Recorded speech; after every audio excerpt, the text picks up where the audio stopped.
Assalamualaikum warahmatullahi wabarakatuh. Sebelumnya, perkenalkan saya Dinar Kurniawan dengan NIM 19042411031 dari Prodi Pendidikan Teknik Otomotif Program Sarjana Fakultas Teknik Universitas Negeri Yogyakarta. Saya akan mempresentasikan sebuah biografi dari Muhammad Syafi'i. Dalam mempresentasikan biografi kali ini diawali dengan biografi beliau, dilanjutkan dengan kontribusi dan karir beliau dalam dunia pendidikan, dilanjutkan dengan filsafat pendidikan beliau, dilanjutkan dengan teori dan konsep pendidikan beliau, dan diakhiri dengan kata-kata mutiara beliau.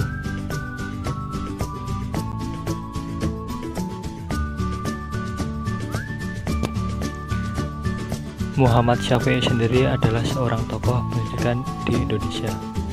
Ia merupakan pendiri dari INS Kayu Tanam, sebuah lembaga pendidikan menengah swasta yang bercorak khusus di Kayu Tanam, Padang Pariaman.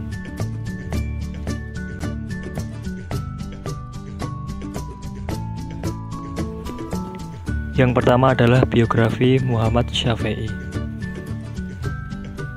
Nama beliau Dr. Honoris Causa Muhammad Syafi'i. Tempat tanggal lahir beliau di Ketapang, Kalimantan Barat pada tanggal 21 Januari 1896. Beliau wafat pada tanggal 11 November 1966. Orang tua beliau ialah Bapak Ibrahim Marah Sultan dan Ibu Indung Khadijah. Pendidikan yang pernah beliau tempuh, yang pertama adalah sekolah rakyat di Bukit Tinggi pada tahun 1908, sekolah raja atau sekolah guru pada tahun 1914, institut atau Universitas Belanda pada tahun 1922.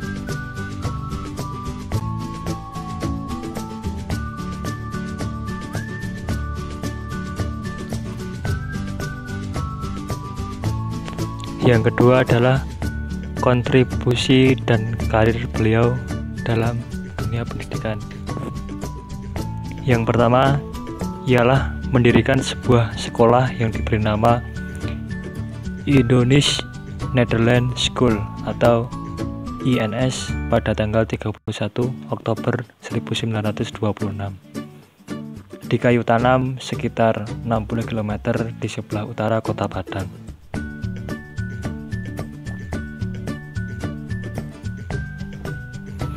Sekolah ini didirikan di atas lahan seluas 18 hektar di pinggir Jalan Raya Padang Bukit Tinggi. Karena ia menolak subsidi untuk sekolahnya, seperti halnya Tawalib dan Diniyah, tapi ia membiayai sekolah itu dengan menerbitkan buku-buku pendidikan yang ditulisnya. Sebuah keuangan juga berasal dari sumbangan-sumbangan yang diberikan ayahnya dan simpatisan-simpatisan, serta dari berbagai acara pengumpulan dana seperti mengadakan pertunjukan teater, pertandingan sepak bola, menerbitkan lotre, dan menjual hasil karya seni buatan murid-muridnya.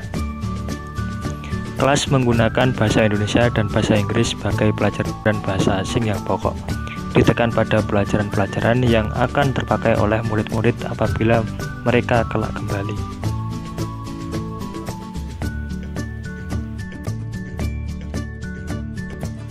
Yang kedua ialah tujuan personal pendidikan beliau, yaitu membentuk secara terus-menerus kesempurnaan lahir dan batin anak, agar anak tersebut dapat mengikuti perkembangan masyarakat yang selalu mengalami perubahan atau kemajuan. Yang ketiga, beliau diangkat menjadi Ketua Badan Penyelidik Persiapan Kemerdekaan untuk Sumatera dan selanjutnya mendirikan ruang pendidikan dan kebudayaan di Padang Panjang.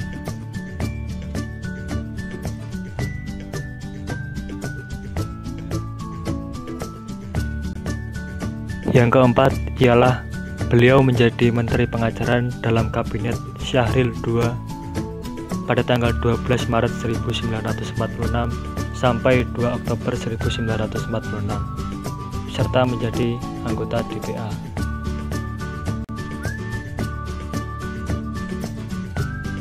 Teori dan konsep pendidikan beliau yaitu 3H, yaitu Head, Heart, and Hand.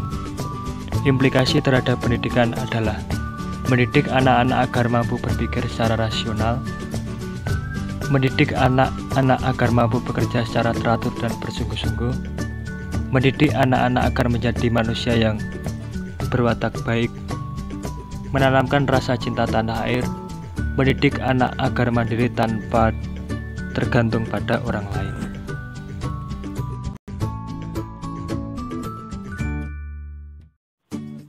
Filsafat pendidikan beliau yang pertama ialah nasionalisme. Dalam filsafat pendidikan nasionalisme ini, konsep dan praktek penyelenggara pendidikan pada cita-cita menghidupkan jiwa bangsa Indonesia dengan cara mempersenjatai dirinya dengan alat daya upaya yang dinamakan aktif kreatif untuk menguasai alam semangat nasionalisme. Dengan sistem ini, anak-anak sejak kecil sudah dilatih mempergunakan akal pikiran mereka yang didorong oleh kemauan yang kuat untuk menciptakan sesuatu yang berguna bagi kehidupan manusia. Jelas kiranya bahwa nasionalisme Muhammad Syafi'i adalah nasionalisme pragmatis yang didasarkan pada agama, yaitu nasionalisme yang tertuju pada membangun bangsa melalui pendidikan agar menjadi bangsa yang pandai berbuat untuk kehidupan manusia atas segala sesuatu yang diciptakan oleh Tuhan.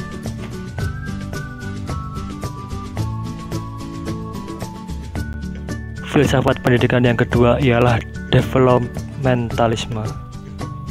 Dalam hal ini, pendidikan terarah pada tujuan yang tidak berakhir. Pendidikan merupakan sesuatu yang terus berlangsung, suatu rekonstruksi pengalaman yang terus bertambah.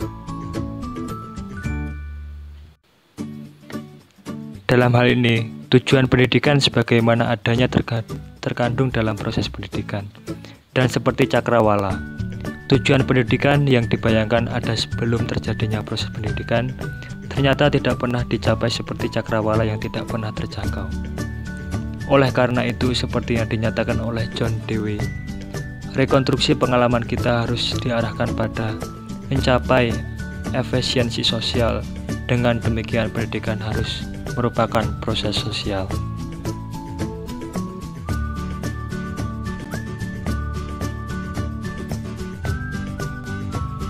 Kata-kata mutiara beliau yang mungkin saat ini kita dapat terapkan dalam kehidupan kita. Yang pertama ialah cari sendiri dan kerja sendiri. Yang kedua, belajar, bekerja, dan berbuat. Yang ketiga ialah apa yang saya dengar, saya lupa. Apa yang saya lihat, saya ingat. Dan yang saya perbuat, saya tahu. Yang keempat, jangan meminta pohon mangga kepada pohon rambutan, tapi jadikan setiap pohon buahnya manis. Mungkin sekian presentasi yang dapat saya sampaikan dalam biografi Muhammad Syafi'i ini. Mungkin kita dapat mencontoh beliau sebagai figur pendidikan yang ada di Indonesia. Sekian, terima kasih.